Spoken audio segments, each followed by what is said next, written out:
It was a quiet morning, deep in the Maine wilderness, when the first message came through. Inchworm did not make it to Spalding. That was all it said. A simple sentence. But behind it was a woman who had vanished without a sound. A woman who would survive alone in some of the harshest terrain in the eastern United States for over 20 days, only to be found 2 years too late. This is the story of Geraldine Largay, and it's one of the most haunting disappearances the Appalachian Trail has ever known. Geraldine Largay, known to her trail family as Inchworm, wasn't a seasoned hiker, but she was determined. At 66 years old, she had already walked hundreds of miles of the Appalachian Trail. It had been her dream, a retirement adventure to test her spirit, reconnect with nature, and leave behind the rhythms of ordinary life. Her husband, George, was her biggest supporter. He couldn't join her for the hike due to work, but he followed her progress closely, meeting her at road crossings and towns to resupply her pack. They kept in touch via text message when possible. Geraldine's pace was slow, steady, hence the nickname Inchworm. But she was persistent. Every mile she walked was earned through patience and courage. On July 21st, 2013, Geraldine spent the night at the Poplar Ridge Lean-To in Reddington Township, Maine. She was in good spirits, laughing with fellow hikers. Her next stop would be the Spalding Mountain Lean-To, about 8 miles away. It should have been a routine day hike, but she never arrived. That morning, Geraldine stepped off the trail to use the bathroom. And just like that, she was gone. It's something most hikers do without a second thought. But in dense Maine wilderness, straying even a few steps from the path can become disorienting. The trees are thick, the underbrush unforgiving. And the Appalachian Trail, while well-marked, has no mercy for the unprepared or unlucky. When Geraldine didn't show up at her next planned stop, search teams were called in. What followed was one of the largest search and rescue operations in Maine's history. Helicopters scanned the tree canopy, dozens of search dogs were deployed, hundreds of volunteers combed the woods, but there was no trace. No footprints, no gear, no sounds, nothing. It was as if the forest had swallowed her whole. But what searchers didn't know, what no one could have guessed, was that Geraldine was still alive. She hadn't suffered a sudden accident. She hadn't fallen from a cliff. She was lost, yes, but she had survived. Somehow, for more than 20 days. She had pitched her tent. She had rationed her food. She had even tried to signal aircraft flying overhead. But the forest canopy was too dense. Her cries for help were never heard. And so, she waited. Geraldine kept a journal, perhaps knowing deep down that she wouldn't make it out. Her entries were simple, honest. The words of a woman who held on as long as she could, hoping for rescue, fearing it might never come. Her final message was found on a torn page, sealed inside her logbook.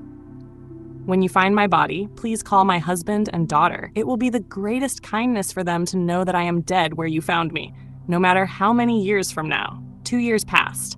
In October of 2015, a forestry surveyor working off-trail came across a collapsed tent in a remote area over 2 miles from the Appalachian Trail. Inside were human remains, neatly packed gear, and a notebook. It was Geraldine. She had died from exposure and lack of food, but not immediately. Based on her journal, she had remained alive for nearly a month, within a region that search teams had passed close to, but never quite reached. The most heartbreaking part? She had set up camp in a small clearing just 2,300 feet from a logging road, close enough to hear vehicles perhaps, but just far enough that no one could hear her. She had done everything right. She stayed in one place, preserved her supplies, and waited. But the rescue window came and went. The forest, in its silence, offered no path out. Her disappearance raised difficult questions about search tactics, about trail safety, about the heartbreaking randomness of wilderness survival. How could a woman so close to civilization go unseen for weeks, then for years? For some, it sparked fears about hiking alone. For others, it was a lesson in preparation, communication, and the limits of human endurance. But for many, Geraldine's story is something more, a portrait of quiet strength. Of a woman who, even in her final days, faced the unknown with grace and courage. She was not careless. She was not naive. She was a woman chasing a dream, and she was so close to finishing it. In the end, what remains is not just the tragedy, but the message she left behind, written not out of panic, but out of love. Please call my husband. That one sentence says everything. about who Geraldine was, about what truly mattered to her, and about how even in the depths of despair, she was thinking of the people she loved most. Her husband George said later, she was doing what she loved. She was where she wanted to be. It's hard to make sense of a story like this. There are no villains, no clear answers, just a series of small human decisions made in the vastness of the wild that added up to an irreversible loss. And yet, her story stays with us. It reminds us of how fragile life is, how strong we can be when everything is against us, and how sometimes, even in silence, someone's voice can still be heard. Geraldine Largay walked into the woods as Inchworm, quiet, steady, determined. She never walked back out, but she left something behind. Not just a notebook, not just a tent. She left a legacy of love, of endurance, and of quiet bravery that still echoes through the trees of Maine to this day. And perhaps that's why we remember her, not only because she was lost. He parked his car in the early summer heat of Colorado, locked the doors, and stepped into one of America's most iconic landscapes, Mesa Verde National Park. Dale Stehling was just another traveler on the road through the American Southwest, chasing the beauty of cliff dwellings and ancient trails. But he never came back. No cries for help, no broken gear, not even a shoe print. Within minutes of stepping into the wilderness, Dale seemed to vanish, leaving behind no clues, no answers, only silence. Dale Stehling was 51 years old when he disappeared. By all accounts, he was in good health and good spirits, traveling with his wife through several national parks. They had just come from Archie's and were staying nearby in the town of Mancos, Colorado. Mesa Verde, with its rich ancestral Puebloan history and panoramic canyons, was meant to be just one more stop. Nothing risky, nothing extreme, just a short hike through the past. It was June 9th, 2013, a warm, dry Sunday afternoon. Dale and his wife arrived at the park around midday. They stopped at the visitor center, gathered a map, and decided on a quick walk. Dale told his wife he wanted to stretch his legs a bit and explore the area around the Spruce Tree House Trail. He left on foot, alone, wearing shorts, a t-shirt, a sun hat, and sneakers. No water, no supplies, just a simple walk near the parking area. But when he didn't return that afternoon, worry began to creep in. At first, park rangers assumed he had wandered off trail. Maybe he became disoriented or overexerted in the heat. A search was launched that same day, first small, then growing larger. Over the next 2 weeks, helicopters scanned the canyons. Ground crews, search dogs, and even infrared imaging were deployed across 20 square miles of rugged terrain. Nothing. No clothing, no belongings, no signs of struggle or injury. Even in places with no clear trails, no brush was disturbed. He had simply vanished, less than 30 minutes from where hundreds of tourists pass by each day. The area Dale disappeared in is not considered especially dangerous. It's not remote wilderness. It's not Yellowstone or Denali. This was Mesa Verde's central zone, close to ranger stations, restrooms, parking lots, and yet somehow not even a trace of him could be found. For weeks, authorities combed the area, circling back to the same dry washes and cliff edges, hoping for a new angle or missed clue. But as days passed, the terrain gave nothing back. Friends and family were left in the painful void of uncertainty. Dale's wife, who had last seen him walking toward the trail, was devastated. There were no arguments, no health concerns, no indications that he planned to walk away from his life. It was as if he stepped into the landscape and was swallowed whole. As time wore on, Dale Stehling's case faded from the headlines, like so many others that occur on public lands. But for those paying attention, it became more than just another tragic disappearance. It sparked a quiet movement. A petition emerged, calling on the U.S. Department of the Interior, to create a centralized, publicly accessible database for all missing persons in national parks, something that shockingly does not exist in any formal way even today. The National Park Service oversees over 85 million acres of land, yet record-keeping on missing persons is fragmented, inconsistent, and often difficult for families to access. Local jurisdictions handle cases independently. Some are passed between agencies, others simply stall. In Dale's case, his disappearance didn't just raise questions about one man, it raised questions about how many others might also have slipped through the cracks. What haunts people most about Dale's story is how quickly it all happened. He was supposed to be gone for maybe 30 minutes. He didn't even bring water. The distance he could have realistically covered was small, manageable. And yet, not one clue turned up. Did he fall into a hidden crevice? Was there an encounter with wildlife? Was foul play somehow involved in a place filled with tourists? Or is there something else, something we don't quite understand, about the way certain people vanish in places meant for wonder and peace? There is no satisfying end to Dahl Stehling's story. His remains were never found. No evidence surfaced. His name joined a list that few people realize exists, the list of those who went out into the parks and never returned. And so, the questions linger. Can someone really disappear without a trace in the 21st century? In a park filled with maps, signs, and cameras? What systems failed? What was missed? For those who knew him, Dahl was not reckless. He wasn't the type to take risks or test his limits. That day in Mesa Verde wasn't supposed to be life-changing. It was just a Sunday hike. But the fact remains, the wild, even when it looks tame, holds power that we don't always respect until it's too late. Dahl Stehling didn't leave a note. He didn't make a phone call. He didn't walk into the backcountry with a backpack and dreams of solitude. He just stepped away for a moment and was gone. If his story leaves you with a quiet unease, you're not alone. His disappearance is part of a broader, unsettling truth. Some people vanish in places we think are safe, not because they were careless, but because we don't fully understand the land or the silence it sometimes demands. And maybe the most chilling part of Dahl's story isn't that he disappeared.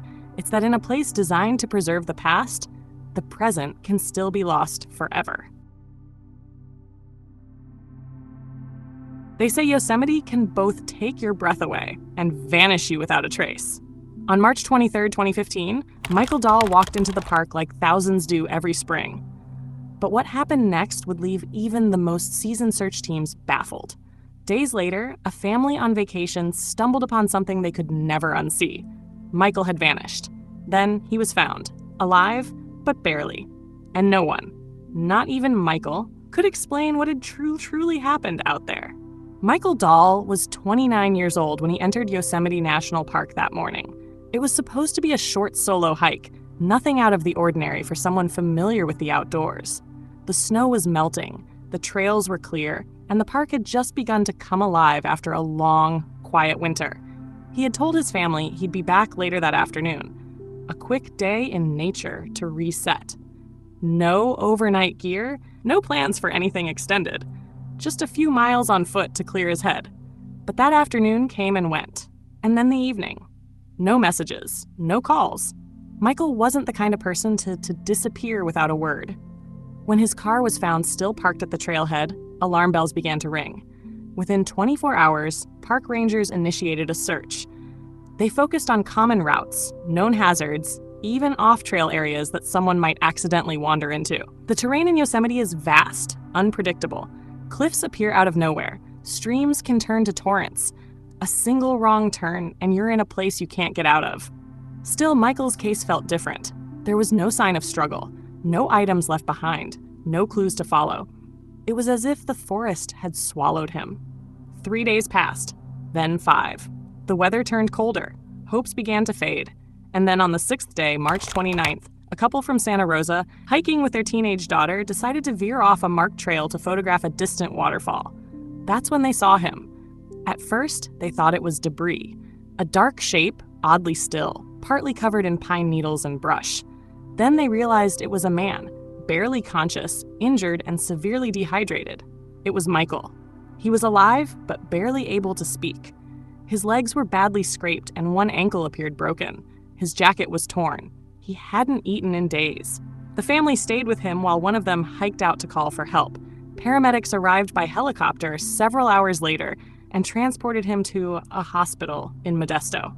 The relief was overwhelming. Against all odds, he had survived nearly a week alone in the wild. But when officials began asking questions, the answers only deepened the mystery. Michael had no memory of what had happened. According to him, he remembered starting the hike. Then, darkness. The next thing he recalled was waking up near a rock formation, unable to walk, unsure of how he had gotten there. He tried to crawl back toward what he thought was the trail, but his injuries made it nearly impossible. There were no signs of animal attack, no evidence of foul play, and oddly, no explanation for how he had ended up so far off his intended route. He was found miles from where searchers had been looking, well beyond where someone could reasonably wander by accident in the first few hours. Even stranger, Michael's phone and ID were missing, yet nothing else seemed taken. His backpack was still on him. His watch remained. He hadn't been robbed, and he hadn't simply gotten lost on a loop trail. He had somehow ended up deep in an area that required serious off-trail hiking to reach. Investigators reviewed every possible theory. Some suspected disorientation from a head injury. Others wondered if exposure or dehydration had altered his sense of direction, but no injuries on his head were found. And he had no history of medical conditions that could explain sudden memory loss. There was even speculation, quiet but persistent, that perhaps Michael had encountered something or someone that day, something that frightened him or confused him enough to flee. But no evidence was ever uncovered to support that idea. Michael was released from the hospital after a week. He recovered physically, but mentally, he never fully regained his memory of the incident. To this day, he has never spoken publicly in detail about what happened, beyond expressing gratitude to the family who found him. The National Park Service closed the case once he was found, calling it a resolved missing person report. But among the rangers who were involved in the search, there remained a lingering unease. Nothing about Michael's disappearance or reappearance fit the patterns they were used to. Yosemite sees millions of visitors every year. Most leave with photos and memories. But a few, like Michael, become the center of stories that feel less like hiking mishaps and more like something out of folklore. And while his case ended in survival, it raised questions that still haven't been answered. How could a healthy man walk into a well-trafficked trail and end up days later injured, lost, and with no memory of how he got there? Did he fall and forget the days that followed? Or was there something else? Something in the forest that night that led him far from where he meant to go? Michael Dahl was lucky. Many who go missing in Yosemite are never seen again. But even when someone comes back, as he did, it doesn't always bring closure. Sometimes the mystery grows deeper with survival, and in Michael's silence, the questions only echo louder. It was a place she knew better than most, a rugged stretch of California coastline where the wind speaks in whispers and the waves tell their secrets to no one. But on one quiet January afternoon in 2015, Katherine Truitt stepped into the wild expanse of Point Reyes National Seashore and vanished without a sound. Katherine wasn't a drifter or a thrill seeker. She was a grounded woman in her early 50s, living in Alameda, California. Those who knew her described her as gentle but determined, someone who found peace in nature, not someone prone to recklessness. She loved the ocean, the dense woods, the isolation of the fog-draped trails, and above all, she loved Point Reyes. That love wasn't casual. She'd been going there for years. Friends said it was her sanctuary, a place she returned to often, sometimes alone. She knew the beach paths, the forest routes, even the changing tides. This wasn't a woman likely to get lost. Not here. And yet, on that January day, Katherine disappeared, as if swallowed by the landscape she loved so deeply. The timeline is frustratingly vague. It's believed she drove up to the park on January 8th. Her car was found later that week, parked neatly near a trailhead leading toward the beach. There was no sign of struggle, no indication anything was wrong. Inside the vehicle, things appeared untouched. It looked like someone who had just stepped away for a walk and intended to come back, but she didn't. When Katherine's family realized she was missing, they acted quickly. Calls were made, friends were contacted. And soon, search teams were combing the vast, windswept coastline of Point Reyes. The National Park Service launched an official search using volunteers, rangers, and rescue personnel. They scoured trails, cliffsides, beaches, and wooded areas. But they found nothing. Not a shoe print, not a backpack, not even a single piece of clothing. The beach, normally so generous with its clues, broken shells, footprints, washed-up seaweed, offered only silence. The terrain didn't make things easier. Point Reyes is beautiful, but it's brutal. Over 70,000 acres of rolling hills, dense forests, jagged cliffs, and miles of unforgiving surf. On foggy days, you can lose your bearings in minutes. On calm days, the silence can feel endless. Some areas are so remote that cell signals fade out completely. And in winter, high tides can come in fast, swallowing parts of the shore without warning. Still, those close to Katherine struggled to believe she'd made a careless mistake. This wasn't her first time here. It wasn't even her 10th. She was an experienced hiker, and she often told friends how careful she was when she went out alone. That made the lack of evidence all the more haunting. There was nothing to explain why or how she vanished. No accident site, no final message, no distress call. As the days passed, theories began to surface. Some wondered if she had gotten caught in the tide. Others speculated she may have wandered too far off trail and suffered an injury. But without evidence, everything remained conjecture. And with no body, no note, and no confirmed sighting, her case stayed open, an ache that her loved ones had no way to soothe. Then, there were darker possibilities. Could someone have been out there that day? Someone watching? The park is open to the public, and while it's often serene, it's not immune to danger. But again, nothing pointed to foul play. No signs of a struggle, no witnesses, no strange reports from that time or place. As weeks turned into months, the searches tapered off. Hope became harder to hold on to. The National Park Service never closed the case, but with no new leads, there was little they could do. Katherine Truitt had vanished into a place she trusted, and the place gave nothing back. For her family, the hardest part was the uncertainty. There was no goodbye, no last known moment, just an open trail and the sound of waves repeating the same rhythm they've carried for thousands of years. And yet, some hold out hope that perhaps someday a clue will turn up, something washed ashore or uncovered in a thicket. It's happened before. In other cases across the country, even years later, the smallest clue has broken a case wide open. But here, for now, there is only silence. Katherine's disappearance is not just a personal tragedy. It's also a reminder of how thin the line is between the known and the unknown, between feeling safe and simply being safe. Even in places we hold sacred, even when we think we understand the land. It also raises quiet questions about the nature of disappearance and why so many vanish in places like Point Reyes. Was it purely accident? Was it something else? Or is there a kind of wild logic at work in these forgotten corners of America's most beautiful parks? We may never know what happened to Katherine Truitt on that January afternoon, but we do know this: she mattered. Her life, her disappearance, it all matters. And until there's an answer, Point Reyes will remain, in part, a monument to a woman who walked into the mist and never returned. If you have any thoughts on this case or know someone who's experienced something similar, I invite you to share in the comments below. Sometimes a single insight can spark a new direction. He drove deep into one of the most remote corners of America's oldest national park, left his car, and was never seen again. No phone call, no note, no sign of a struggle, just a Lexus sedan left alone in the wilderness, silent, untouched, waiting for answers that never came.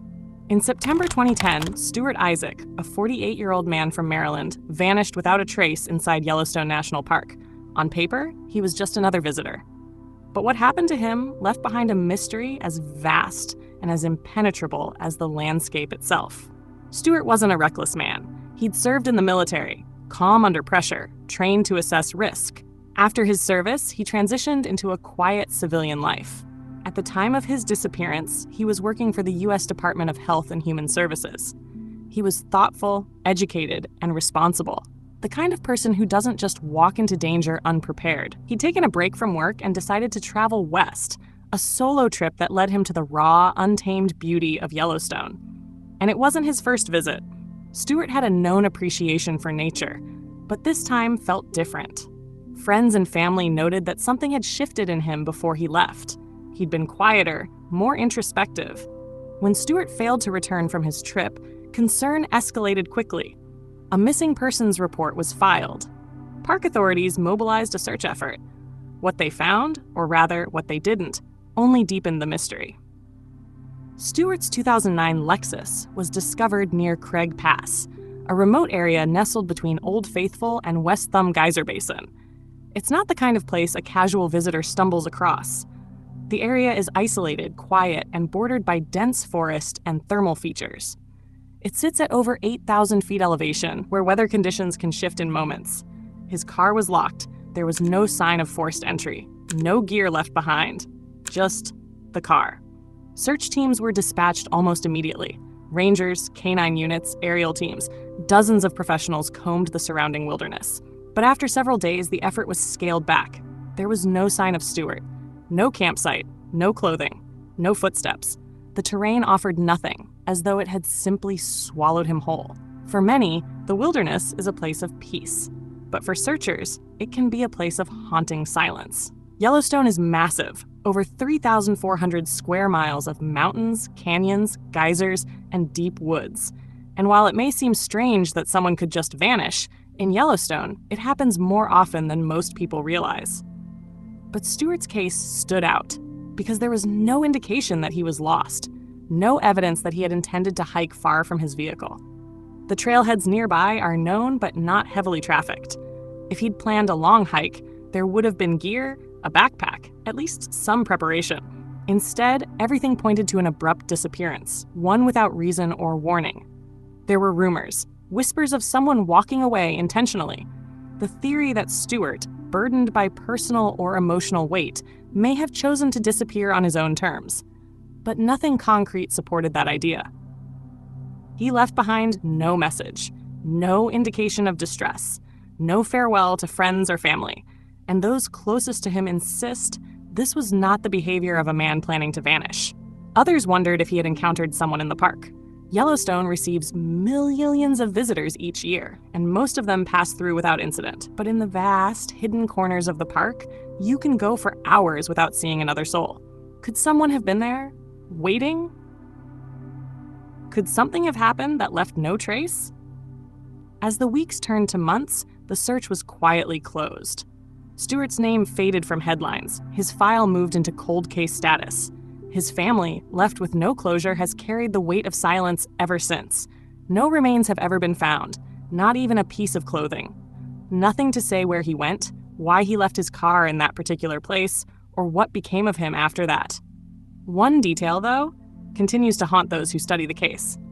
Stuart had withdrawn a small amount of cash before entering the park, just a few $100s.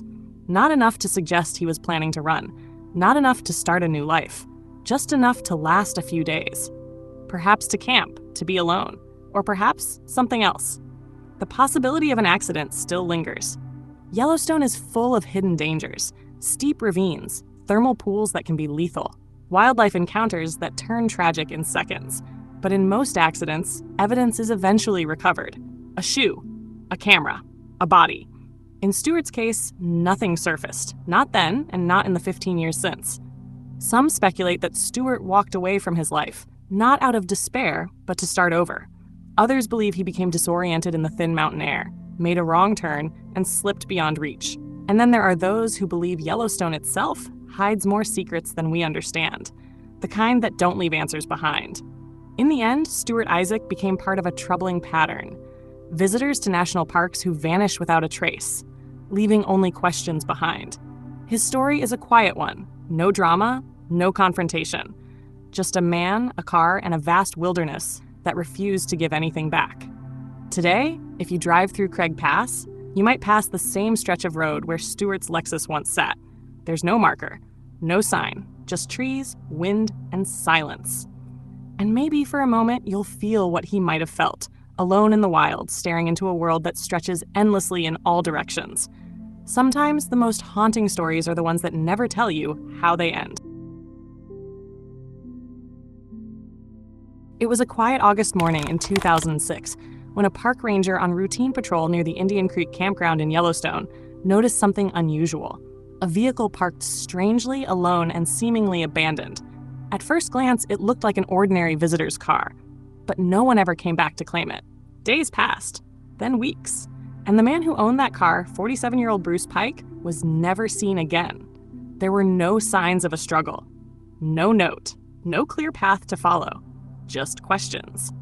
Bruce Pike wasn't an impulsive traveler. He wasn't chasing danger, nor was he someone known for disappearing without warning. Friends and family in Wyoming described him as grounded, private, and deeply self-reliant.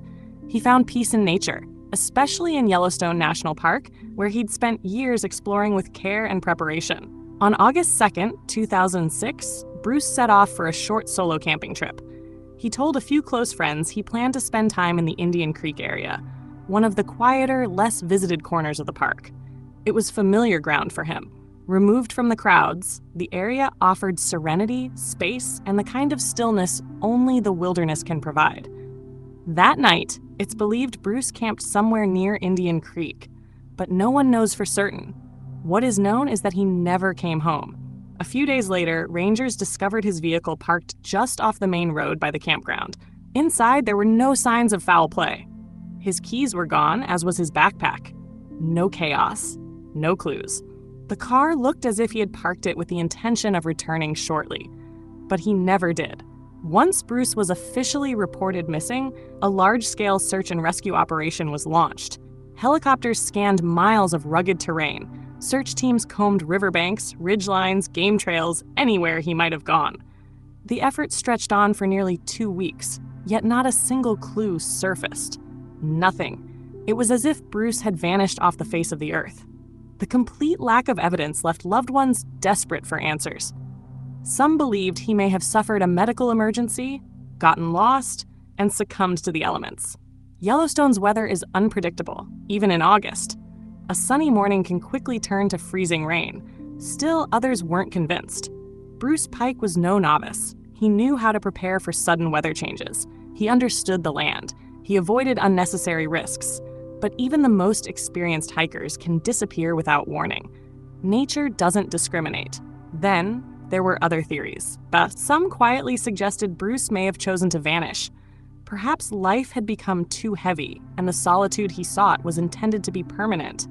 But there was nothing to support that idea.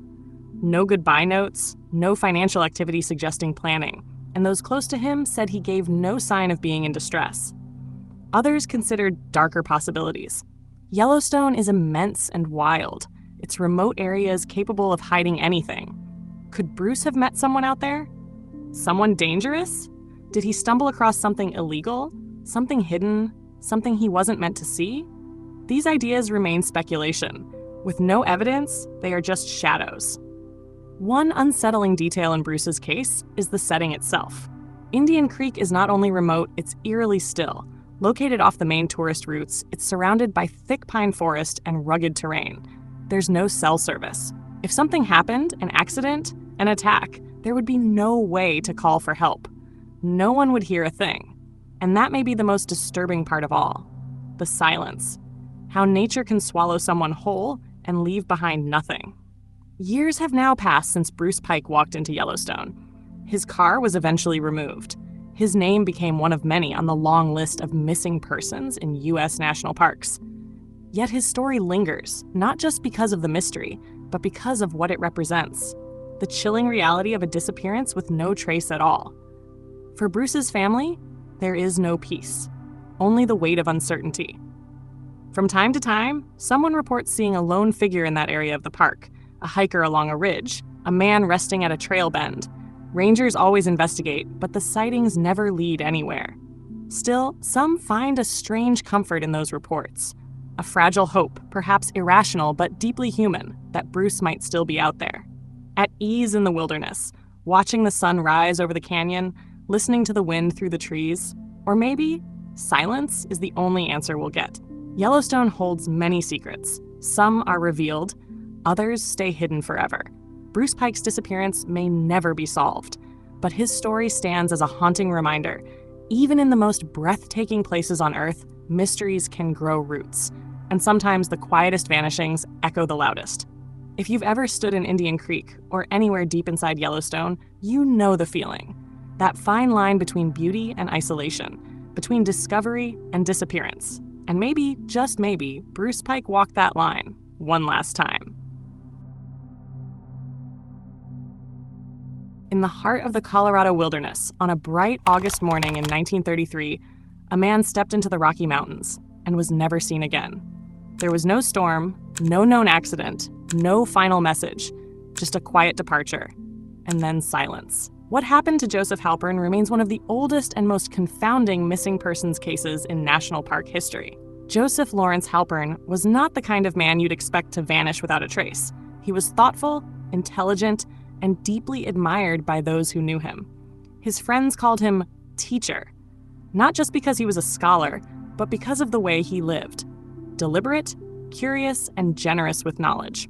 Born in 1901 in New York City, Halpern was raised in a household that prized education. He earned a degree in chemistry from City College and worked as a chemist in a laboratory. But beyond his career, it was his love for the outdoors and a thirst for deeper meaning that defined him. In his mid-30s, he began traveling across the country, often alone, in search of something, though no one could ever quite say what. In the summer of 1933, Joseph boarded a train from New York and headed west. He arrived in Estes Park, Colorado, the eastern gateway to Rocky Mountain National Park. By all accounts, he was in good health and high spirits. He told a few people in town that he planned to go hiking. The date was August 14th. What's crucial to understand is that Joseph didn't just wander off blindly. He was an experienced hiker. He kept journals, maps, and always had a route in mind. But on August 15th, he left the local lodge where he'd been staying and headed into the park. And after that, no one ever saw him again. When he failed to return, the alarm was raised. Park rangers, local volunteers, and even a group of Boy Scouts joined in the search. They combed the trails near Bear Lake and the Glacier Gorge area, areas Joseph was believed to be interested in exploring. Days turned into weeks, but there was nothing. No torn fabric, no footprints, no sign of struggle. The only thing they knew for certain was that Joseph had vanished somewhere in that vast, unforgiving wilderness. It's important to consider the time period. In 1933, search and rescue technology was primitive. There were no helicopters, no thermal imaging. The terrain was rugged, and the park itself spanned over 400 square miles. If Joseph had fallen or wandered off the trail, he could have easily gone unnoticed. But experienced searchers noted something odd. Even in areas where others had become lost or injured, some clue was usually found. A backpack, a boot, something. In Joseph's case, nothing ever surfaced. As the years passed, speculation began to take hold. Some believed Joseph might have chosen to disappear, that he'd grown disillusioned with city life, or that he'd suffered a private mental break. But friends and family dismissed this idea. His letters home, which arrived up until the day before his hike, were warm and coherent. He spoke of the beauty of the mountains and how he was eager to explore them. Others wondered if Joseph may have stumbled upon something he wasn't meant to see. It's not uncommon, even in modern missing persons cases, for oddities to be whispered about. Off-grid individuals living in remote parts of parks, or illegal activities taking place deep in the wilderness. But in 1933, the park was still largely untouched. There were few visitors and fewer secrets, at least that anyone could prove. Another theory involves wildlife, but again, rangers at the time doubted this. Even in tragic animal encounters, remains are almost always recovered. The absence of any physical trace, left seasoned searchers uneasy. One ranger described it as if the mountains swallowed him whole. Then there's the element of time. Joseph's disappearance took place during the Great Depression. People were desperate. Some have posited that Joseph may have been robbed, or that he may have offered a helping hand to someone who didn't have good intentions. But if that were the case, why take him so deep into the park? Why leave no evidence? Decades passed, and Joseph Halpern became a ghost of the Rockies. His name occasionally surfaced in park ranger briefings as a historical footnote, a reminder of how little we truly control when we enter the wilderness. In the late 20th century, amateur sleuths and missing persons researchers began revisiting the case. Some pored over maps and terrain models, trying to estimate his possible route based on where he had last been seen. Others looked into his background, hunting for clues that might suggest he intended to disappear. But each theory seemed to circle back to the same unsettling truth. No one knows what happened to him. Even today, hikers walking those same trails may pass, unknowingly, close to the place where Joseph Halpern met his fate. It's possible his remains lie somewhere still, obscured by nature and time. Or perhaps he's far from where anyone ever thought to look. The case of Joseph Halpern doesn't just haunt because of its age, it haunts because of its silence. In a world where we expect answers, where data and surveillance surround us, this man's complete erasure from the record feels impossible. And yet it happened. For some, Joseph's story is a reminder of the power and danger of solitude. For others, it's a cautionary tale about the wilderness itself, how even the best prepared among us are never fully safe from its reach. But maybe, just maybe, there's something deeper here. A question that can't be measured in trail markers or search grids. What if Joseph found what he was looking for and simply didn't return? We may never know, but we remember him. And sometimes that's the most we can offer. If you've ever hiked alone or stood still in the woods and felt something watching, you understand how easily a person can disappear, not just from sight, but from memory. Stories like Joseph Halpern's ask us not only how someone vanishes, but why we stop looking. And in the silence of those mountain winds, the question still echoes. He had vanished once before, without warning, without a trace, and reappeared just as quietly, saying he needed space from the noise of life. But when Randy Rascoe disappeared a second time, the silence that followed was deeper, more permanent. And this time, he didn't come back. Randy Rascoe was not a man easily forgotten. In his late 50s, he was deeply rooted in the traditions of the outdoors. A quiet man with a sharp sense of humor, he loved hunting and fishing, and found more comfort in the sound of rustling leaves than in the buzz of phones and city streets. He was from Tennessee, but his sense of home extended into the woods and mountains wherever he wandered. In May of 2015, Randy disappeared for the first time. His family was worried, of course, but a month later he was found, alive and well, in Washington state. He'd left of his own volition, simply needing a break. That's how he explained it. He'd gone to clear his head, to find peace in nature, away from the weight of expectations and responsibility. He wasn't running, he said, just retreating. And though his family struggled to understand, they were relieved. He came back safe. But something shifted after that. Randy became quieter, more withdrawn. He spoke less about the future. In the months that followed his return, he gradually untethered himself from daily life. He moved out of his apartment. He stopped taking calls regularly. He even had his mail forwarded to a P.O. box, an unusual move for someone who had once valued stability and routine. Then in November of 2015, Randy Rascoe disappeared again. His car, a reliable vehicle that had taken him on countless outdoor adventures, was discovered parked at Mammoth Cave National Park in Kentucky. The car wasn't abandoned in a rush. It was locked, neatly parked, with no sign of distress. His belongings weren't left behind in a panic. But Randy was gone. Mammoth Cave is not a small place. It's one of the largest cave systems in the world, surrounded by over 53,000 acres of dense forest, hills, and sinkholes. If someone wanted to disappear there, either by accident or by choice, they could, and many have. Search teams mobilized quickly. Trained rescuers, park rangers, dogs, and helicopters were deployed to comb the sprawling park. But the sheer scale of the wilderness worked against them. Days passed, then weeks. Not a single piece of clothing, no footprints, no scent trails, nothing. It was as if Randy had evaporated into the trees. His family was devastated.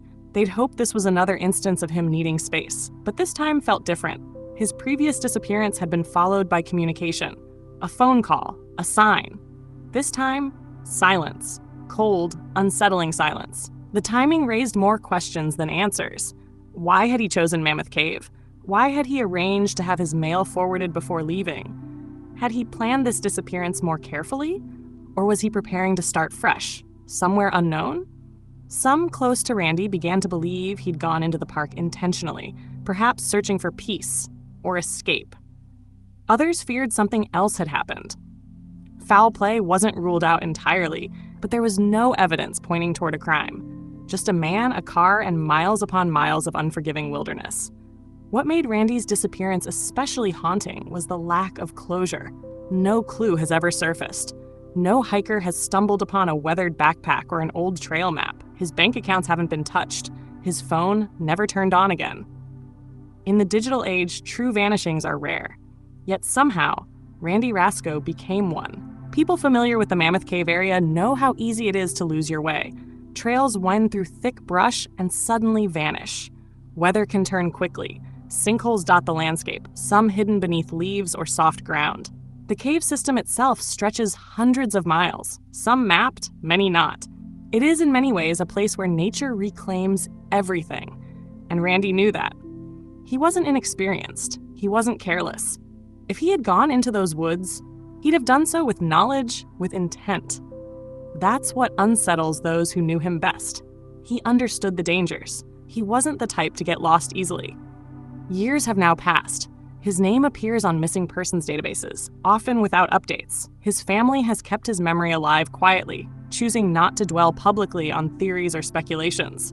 They remember the man he was, gentle, independent, someone who found comfort in solitude, even if that solitude sometimes took him far from those who loved him. Some believe he chose to disappear, that he's still out there, perhaps in some remote pocket of the country, living life on his own terms.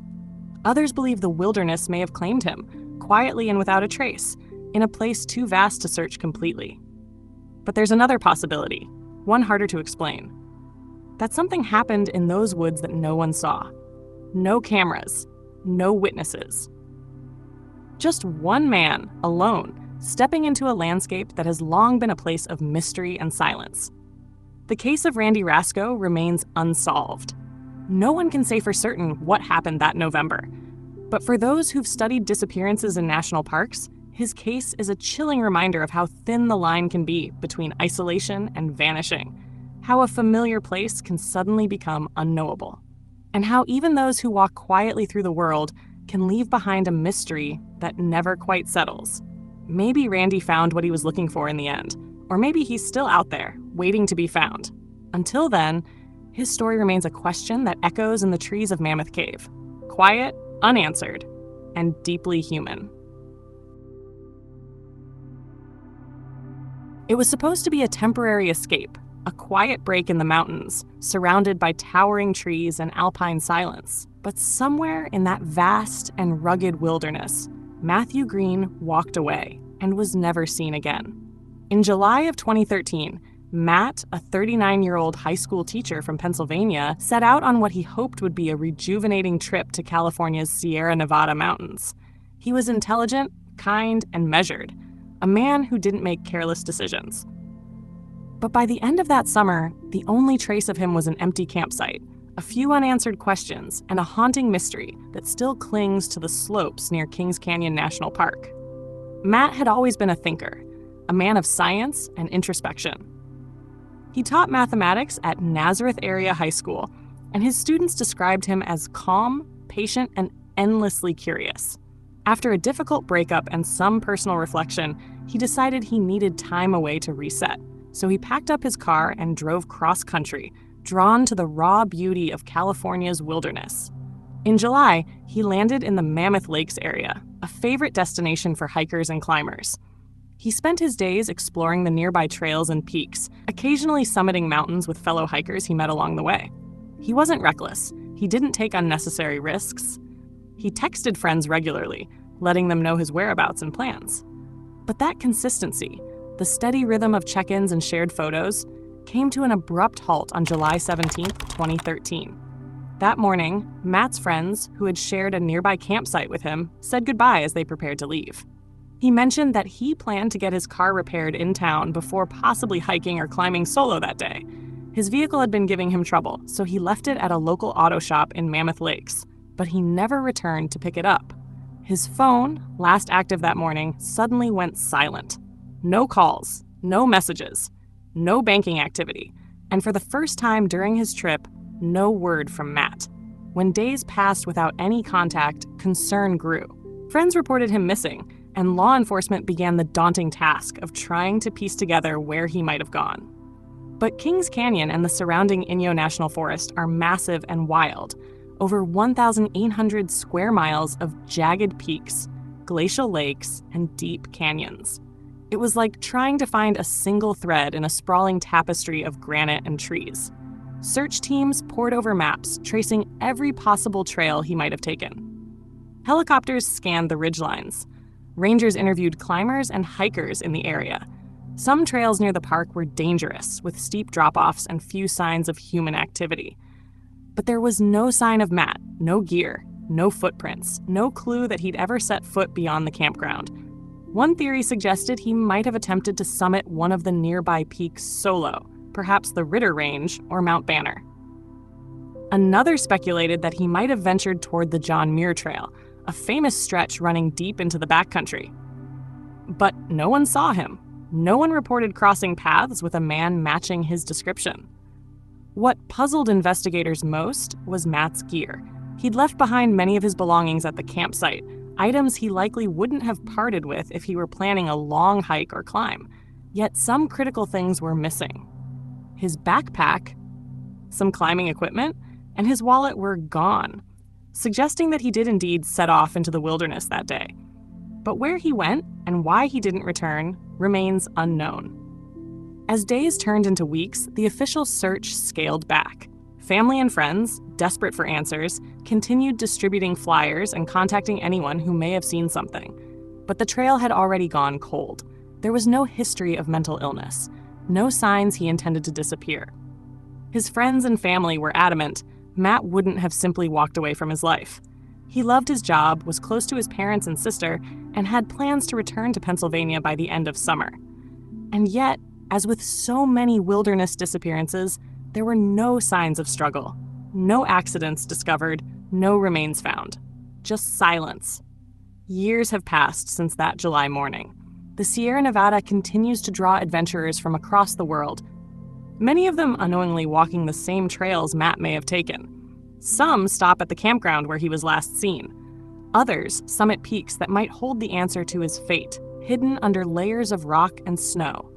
His family has never stopped searching. They've kept his story alive, hoping someone, somewhere might come forward with new information. Every few years, new tips come in. Unconfirmed sightings, fragments of possible evidence, but nothing has led to closure. There is a stillness in this case, a quiet ache that settles over every detail. Matt didn't vanish in the chaos of a city or during a time of turmoil. He disappeared on a blue sky day, in one of the most beautiful places in the country, with nothing but the mountains bearing witness. Was it a tragic accident? A fall in a place no one thought to look? Or something more elusive, something we may never fully understand? The disappearance of Matthew Green is a reminder of how quickly even the most prepared can be swallowed by the wilderness. Nature offers us peace, solitude, and awe, but it also guards its secrets well. Some families find closure. Others are left to carry questions that echo for a lifetime. And in Matt's case, that echo still lingers in the winds that sweep across Kings Canyon. Quiet, steady, unresolved. If you've ever hiked in that area, or if you were near Mammoth Lakes in July of 2013 and remember anything, no matter how small, his loved ones are still listening. Because somewhere out there, the final chapter of Matt's story may still be waiting to be found. And perhaps one day, the mountains will speak. It was a clear morning in June 2016 when 53-year-old Larry Conn zipped up his backpack, checked his map one last time, and stepped into the vast wilderness of Sequoia National Park. He was alone, but confident, an experienced outdoorsman who knew how to handle the backcountry. The trail he planned to take wasn't the most remote, and it certainly wasn't the most dangerous. But by the time the sun dipped behind the jagged Sierra ridgelines that evening, Larry Conn had vanished, without a sound, without a trace. And what followed was a mystery so quiet, so chilling, that it still unsettles those who remember it. Larry wasn't reckless. Those closest to him described him as calm, focused, and meticulous when it came to the outdoors. Originally from the Midwest, he had spent years hiking trails from Colorado to California. He didn't seek adrenaline or extreme isolation, just the quiet kind of peace that a trail can offer. That summer, he had come to Sequoia alone, planning a multi-day hike through the mountainous terrain near the park's eastern boundary. The route included familiar forest paths, sections of snowpack, and high-altitude passes. Nothing extraordinary for a seasoned hiker like Larry. On June 25th, he was seen leaving his vehicle at the trailhead near the Inyo National Forest border. He had registered his trip with park officials as required. According to his permit, He planned to return in 5 days. He never did. When Larry missed his scheduled return, his family didn't panic immediately. It wasn't like him to run late, but sometimes cell service in the area was unreliable. A few hours turned into a full day. And when the ranger station confirmed he hadn't checked out, the alarm was raised. A coordinated search began quickly. Sequoia National Park officials launched helicopters. Ground teams covered dozens of miles of trail. Rescuers used dogs, thermal imaging, and infrared sensors. And the terrain, steep, snow-covered in some places, even in summer, was combed day after day. For nearly a week, over 50 people searched, but what they found was nothing. Not a backpack, not a footprint, not a clue. This is where Larry's disappearance begins to echo the strange silences of other wilderness vanishings. Not all disappearances are equal. Some leave behind bits of evidence, discarded gear, signs of injury, a note scribbled in desperation. But Larry left behind only absence. And that silence began to weigh on the investigators. The area Larry had entered was remote but well-traveled. Other hikers passed through in the same week. None of them reported seeing a man matching his description. No one heard a call for help. No one noticed a campsite left behind. Park officials even double-checked trail registers and parking logs to see if Larry had made it back unnoticed. He hadn't. Some speculated that he had gone off-trail, seeking a view or shortcut. But friends who knew Larry insisted that wasn't his style. He followed plans, respected boundaries, and had no reason to improvise. Others considered medical distress. A sudden heart event or fall in the high country could explain a rapid disappearance. But even in such cases, something is usually found, a body or gear or a disturbed patch of earth. None of that turned up. And for experienced search and rescue teams, the lack of anything felt off. They described it as a ghost trail, as if Larry had simply melted into the landscape. Theories began to form, quietly. A few wondered if Larry had chosen to vanish, to begin a new life away from everything. But he wasn't in financial trouble. He wasn't in emotional crisis. His relationships were solid. He had no history of walking away. More speculative ideas followed. Could he have encountered someone else in the backcountry? Could foul play have occurred? Park investigators found no indication of that either. There were no signs of struggle, no other missing persons connected to the case, and no suspicious activity on his financial accounts. His car, parked neatly at the trailhead, showed no signs of tampering. In the end, the park closed the official search after 10 days. Volunteers kept looking. Family and friends distributed flyers and posted online appeals. But the trail had gone cold. Completely. By August, the summer sun had melted much of the remaining snow in the higher elevations. Even then, as paths became more visible and the underbrush cleared, no new clues came forward. Not a single piece of gear turned up in the thaw. For many close to the case, that deepened the mystery. If Larry had fallen, surely something would have surfaced. A water bottle, a map, anything. Years have now passed. Larry Conn's name is engraved into the quiet catalog of unresolved wilderness disappearances. Those strange and troubling moments when a capable person enters nature and never comes out. Cases like his don't fade from the minds of those who loved him. His family still visits the area when they can. They light candles, they wait, and they wonder. What haunts people about Larry's story isn't just the absence, it's the completeness of it. A man, fully prepared, known for caution, walking into familiar land and disappearing without leaving the smallest ripple. It goes against logic, against training, against what we think we understand about the wilderness. Some believe nature always holds the final word. That in a place as vast and raw as Sequoia, answers don't always surface on our timeline. Others feel something stranger may be at work, patterns that span decades, involving cases just like Larry's, where the clues never come, and the silence remains. Whatever the truth may be, one thing is certain. Larry Conn didn't just vanish. He became part of the landscape, woven into the granite and pines, into the mystery that lingers in every untraveled corner of the park. If you've hiked in Sequoia or places like it, you know the silence I'm talking about. It's peaceful, yes, but it's also ancient, and sometimes in that silence, people are lost, not just physically, but to time. And perhaps that's the part that stays with us, not just the disappearance, but the unanswered question it leaves behind. How does someone vanish so completely? And why is it that sometimes the wilderness never gives them back?